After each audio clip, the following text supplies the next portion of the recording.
పైన ఈ ఇంటి మీద ఆధిపత్యం నాదే. బొమ్మరిల్లు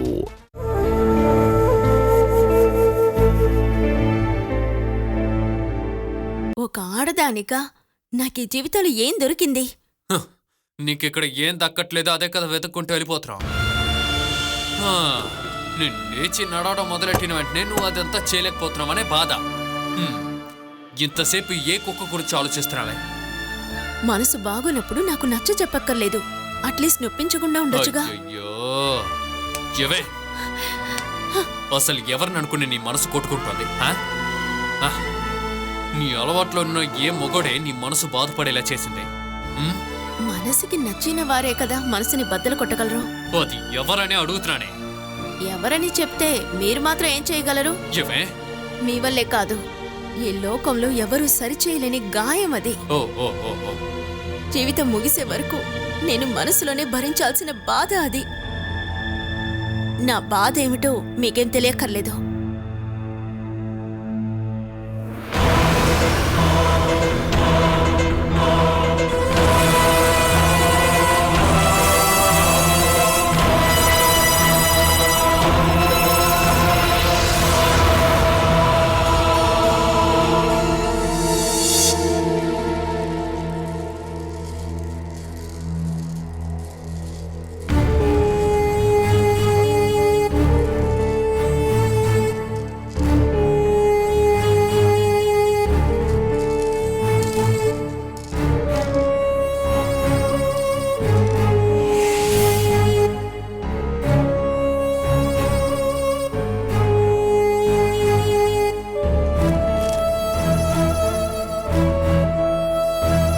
పేరు దివ్య, మూలా నక్షత్రం.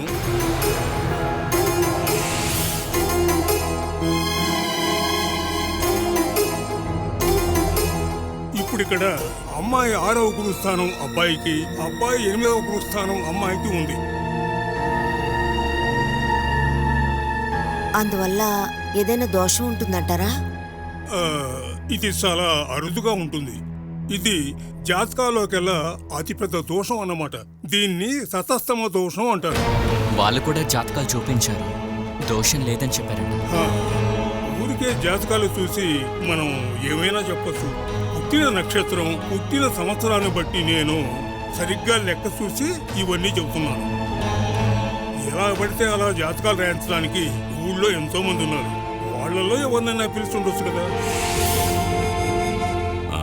అంతా పూర్తిగా చూసి చెప్తే చాలు పంతులు గారు.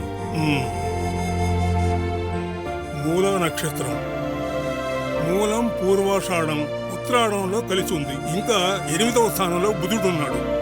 దరిద్రం, అనారోగ్యం, వైధవ్యం ఇవన్నీ కలిసి అష్టమంలో ఉన్నాయి.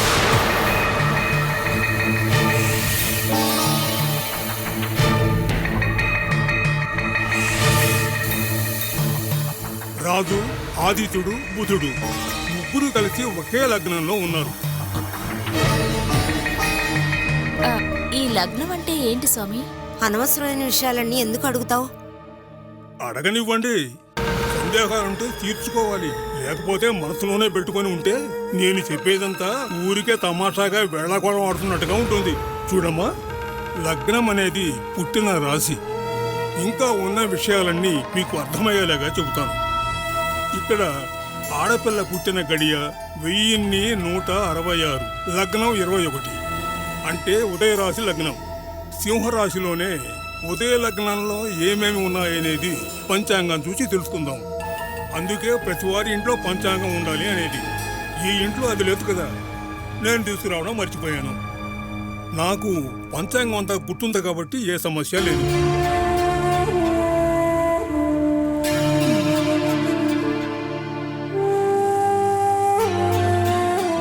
21లో పుట్టినా కూడా అది 20లో పుట్టినట్టు ఉంది కాబట్టి 20ని 9తో హెచ్చవేస్తే 180 క్షణాలు, అంటే 3 నిమిషాలు.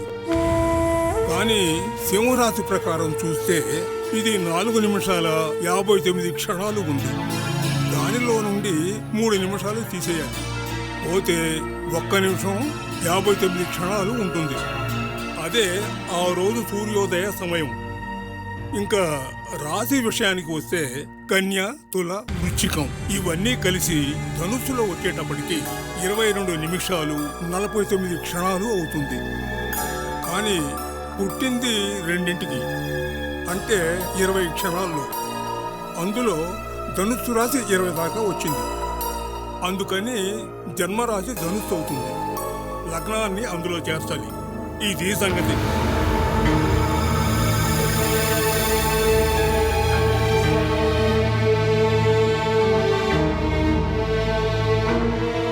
ఇప్పుడు చెప్పిందంతా అర్థమైందా? ఇంకేమైనా అనుమానాలు ఉన్నాయా? ఏమి లేదు. దోషం అని చెప్పారు కదా, అది ఎలాంటి దోషమో మీరు చెప్పనే లేదు. చెప్తానుండండి. ఇక్కడ చూపిస్తున్నది విషకన్య లక్షణం. ఈ అమ్మాయి జననం పాపరాశిలోనూ, దంపతుల జాతకం ప్రకారం స్త్రీకి పాపం ఎక్కువగా ఉంది. అది పురుషుడికి కూడా చెందుతుంది. ఇక్కడ అమ్మాయి విషయోగంలో జన్మించడం వల్ల అర్ధనాశనం, వంశనాశనం, వైధవ్యం సంభవిస్తుంది.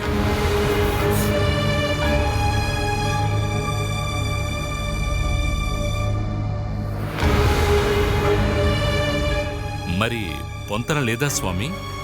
పెళ్లి విషయంలో పొంతన చూడొచ్చు, కానీ ఈ స్త్రీని వివాహం చేసుకున్న పురుషుడికి అకాల మరణం సంభవిస్తుంది.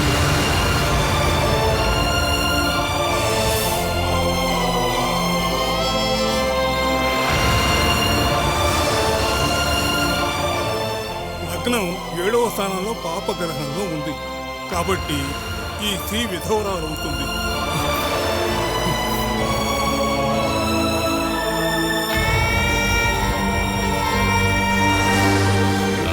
ఇంకోసారి చూసి చెప్పండి. చూద్దాం, కానీ చూసే కొద్ది సమస్యలు ఎక్కువగా ఉంటాయి. ఈ విషయం ఇంతటితో ఆపేస్తే మంచిది. వేరే ఏమైనా కారణాలు చెప్పి ఈ సంబంధాన్ని వద్దని మీరే వదిలేసుకోండి.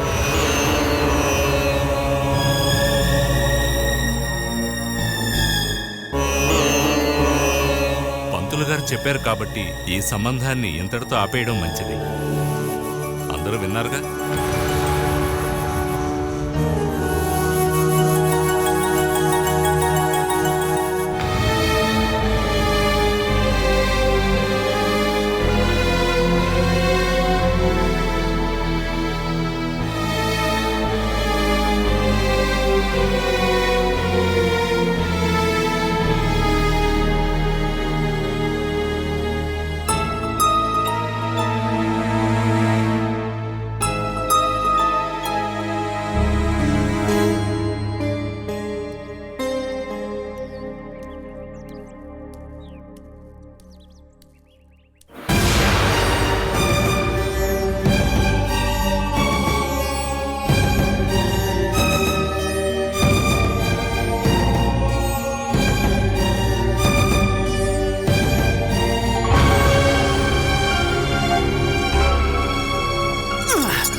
టైం 9:30 అయిపోయింది కదా, నువ్వు ఇంకా బయలుదేరలేదా?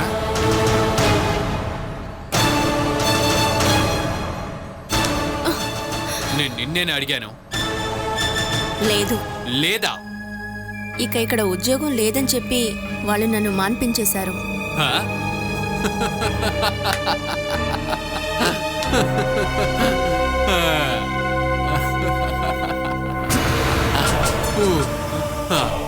అయితే నీకు ఉద్యోగం పోయింది.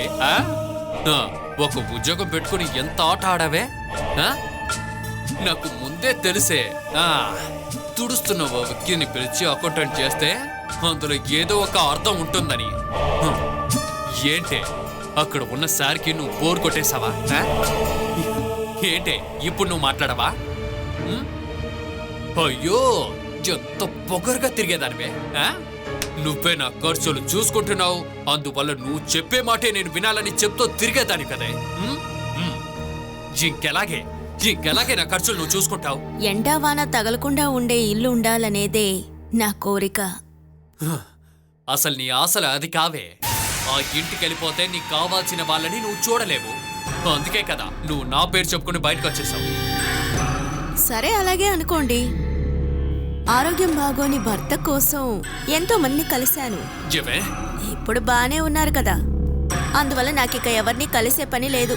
నా డ్యూటీ అయిపోయింది. ఇకపై మీరే ఈ ఇంటి ఖర్చులు చూసుకోండి.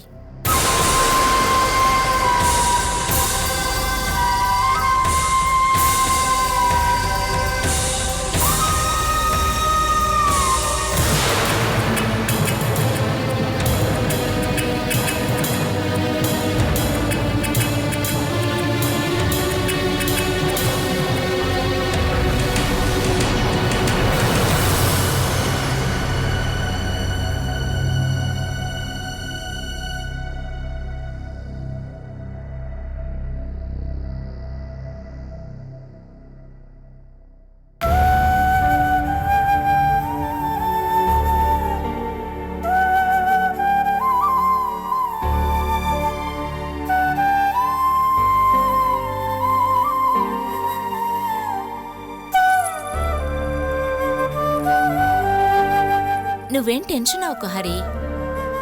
జాతకాలు చూడటం మంచిదైంది, లేకపోతే ఏమై ఉండేది. ఇంతకంటే మంచి అమ్మాయి దొరుకుతుందిలే. ఎప్పుడు? నీకేమీ పెళ్లి వయసు అయిపోలేదు కదా. ఏ అది నువ్వు నాకు చెప్పాలా? సంస్కారం జాతకాలు ఇవన్నీ చూస్తూ కూర్చుంటే పెళ్ళే జరగదు. నువ్వేం అలా నిర్ణయించుకోకు. నెక్స్ట్ టైం నువ్వు ఇక్కడికి వచ్చేసరికి మంచి అమ్మాయిని నేనే చూసుంచుతాను. దివ్యాలో ఏం లోపం? అరే, జ్యోతిష్యుడు చెప్పిన తర్వాత కూడా ఆ అమ్మాయిని పెళ్లి చేసుకోవాలనుందా? జాతకంలో ఏదైనా తక్కువ ఉంటే సరి చేసుకోవచ్చు, కానీ ఇప్పుడు అది కాదుగా. పెళ్ళైతే విధవరాలవుతుందన్నారుగా. ఈ కాలంలో కూడా ఇలాంటి మూఢనమ్మకాలు అవసరం అంటావా? మరెందుకు జాతకం చూపించాల్సి వచ్చింది? నేనేమి చెప్పలేదే, అమ్మా నాన్నే చెప్పారు. హరి, నీకు నమ్మకం లేదన్నంత మాత్రాన ఇది ఏం కరెక్ట్ కాదని చెప్పకు. మన కళ్ళ ముందే ఎన్నో ఉదాహరణలున్నాయి. జానకి అక్కయ్య కూతురు జాతకంలో ఏదో దోషం ఉంది. వాళ్ళు ఏదో జాతకం చూపించి పెళ్లి చేసేశారు. ఏమైంది? తను గర్భిణీతో ఉన్నప్పుడు తన భర్త యాక్సిడెంట్లో చనిపోయాడు. ఇప్పుడు నిశ్చయదార్థం చేసుకుని వచ్చేసారి ఇక్కడికి వచ్చినప్పుడు పెళ్లి చేసుకుందాం అనుకున్నా. అమ్మాయి నచ్చింది, ఇప్పుడు మధ్యలో ఈ జాతకం ఒకటి. దివ్య చూడటానికి అందంగా ఉంది, అంతకుమించి ఏముంది? వాళ్ళ కుటుంబం గురించి చెప్పకుండా ఉండటమే మంచిది. నేను అనుభవిస్తున్నానుగా. ఇంకా తన పద్ధతులు, కొన్ని రోజులు ఢిల్లీలో ఏదో నర్సుగా ఉంది, కొన్ని రోజులు బెంగళూరు. ఇలా ఊళ్ళుగా తిరిగే అమ్మాయే కదా. అక్కడంతా ఎలా బతికిందో ఏంటో ఎవరికి తెలుసు? నీకు ప్రమాదం అని తెలిసిన తర్వాత ఎలా హరి ఈ పెళ్లి చేయమంటావు? నిజం చెప్పాలంటే నీకు నచ్చిన పిల్ల, మంచి కుటుంబం, అన్నీ బాగున్నాయనుకుంటే ఇదో సమస్య. నీకిది తగింది కాదనుకుందాం. అవును, నాకేది రాసి పెట్టలేదని అనుకోవడం మంచిది. ఏ అమ్మాయిని చూసినా ఏదో ఒక అడ్డంకు. ఒకటి అమ్మాయి లక్షణంగా లేదు, లేదంటే వాళ్ళ ఫ్యామిలీ మంచిది కాదు. ఇప్పుడేంటంటే తాళి కడితే చచ్చిపోతానంట. అరే, మా మీద ఎందుకు కోపడతావు? జ్యోతిష్యుడు నీ ముందే చెప్పాడుగా. నీకు నీ ప్రాణం కంటే ముఖ్యం పెళ్ళే అనుకుంటే అలాగే చేసుకో. ఏంటి, అంత ధైర్యం ఉందా?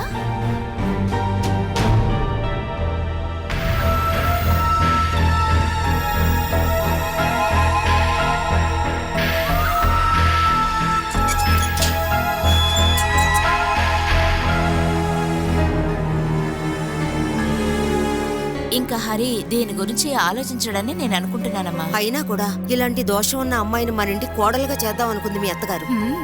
అమ్మా కొడుకులిద్దరూ ఇంత శ్రద్ధ చూపించేటప్పుడే నాకు అనుమానం వచ్చింది. ఆవిడ చెప్పిన మాటలు విని మనం ఇవి చూడకుండా ఉంటే ఏమయ్యేది? దీన్ని ఇలాగే వదిలేస్తే మంచిది కదమ్మా. మనమేమీ తెలివి తక్కువ వాళ్ళం కాదని వాళ్ళకి తెలిసేలాగా చెయ్యాలి. అమ్మా, నువ్వు వెంటనే అత్తయ్య కాల్ చేయి. కాల్ చేసి హరి ప్రాణాలు తీయడానికే ఈ పెళ్లి చేయడానికి నిర్ణయించుకున్నారని అడుగు.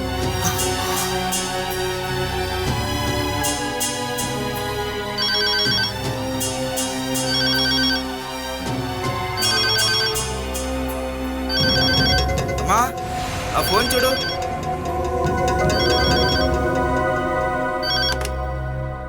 హలో, శ్రీదేవి గారేనా? మా అబ్బాయిని చంపాలనుకుంటున్నారా?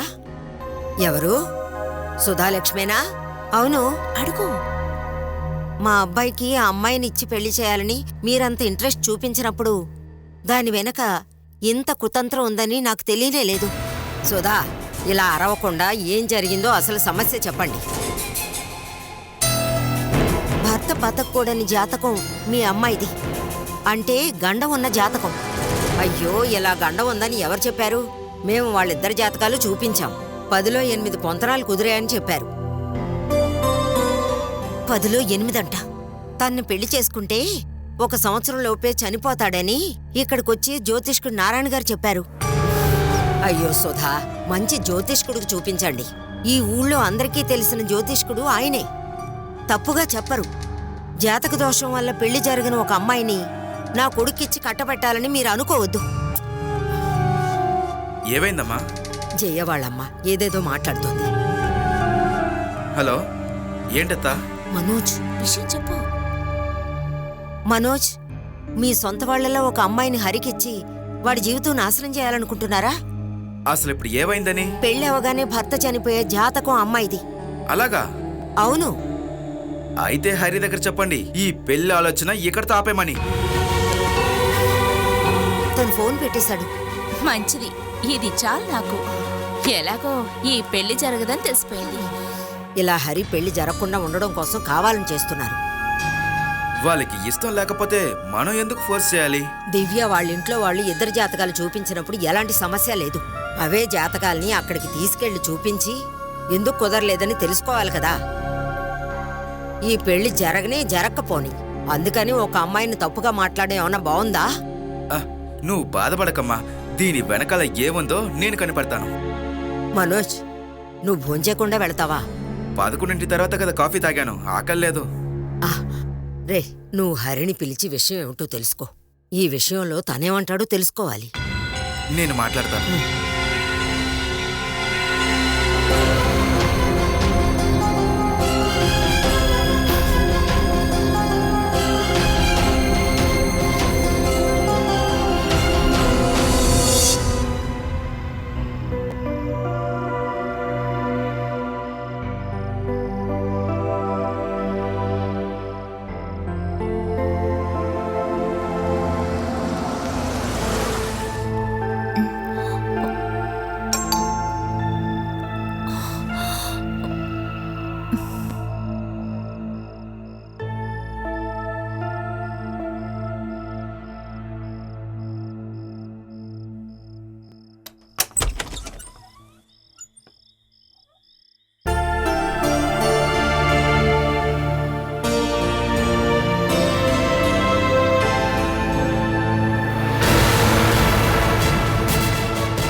ఈ పనికి మీరే కరెక్ట్ అని నాకు తెలిసిన జయచందర్ నాయర్ చెప్పారు. ఇలా చూడు మనోజ్, జయచంద్ర గారు చాలా కావాల్సిన మనిషి కాబట్టి ఆ రోజు అలా చెప్పాల్సి వచ్చింది. అయితే చేయడానికి ఛాన్స్ ఉందన్నమాట. అది కాస్త ఇక్కడ చూపిస్తే సరిపోతుంది.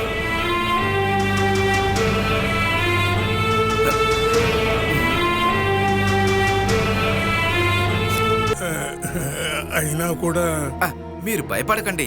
ఇలాంటి విషయాలు మీరు చాలా చేశారని నాకు తెలుసు. ఈ విషయం మన ఇద్దరి మధ్యనే ఉండాలి. అరేరే, అది కుదరదు. నా ఫ్రెండ్కి కూడా తెలియాలి కదా, వాడే డబ్బులు ఇస్తాడు. ఇంతకీ మీ ఫ్రెండ్ ఎక్కడ ఉన్నారు? ఇక్కడే ఉన్నాడు, మన దగ్గరలోనే ఉన్నాడు. హరి,